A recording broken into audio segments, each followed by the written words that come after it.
Os técnicos da Xunta están a prestar apoio ás cofradías afectadas que así o solicitan e estánse adoptando medidas inmediatas como a resementeira naquelas zonas donadas ou donde esta actuación sexa posible e positiva.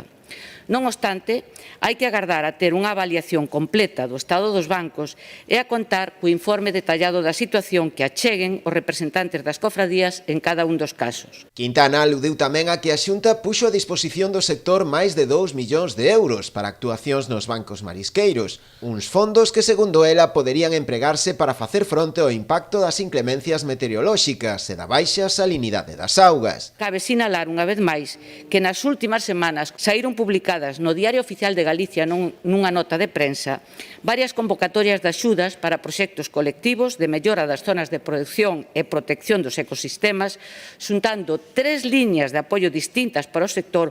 con un orzamento global de máis de 2,2 millóns de euros.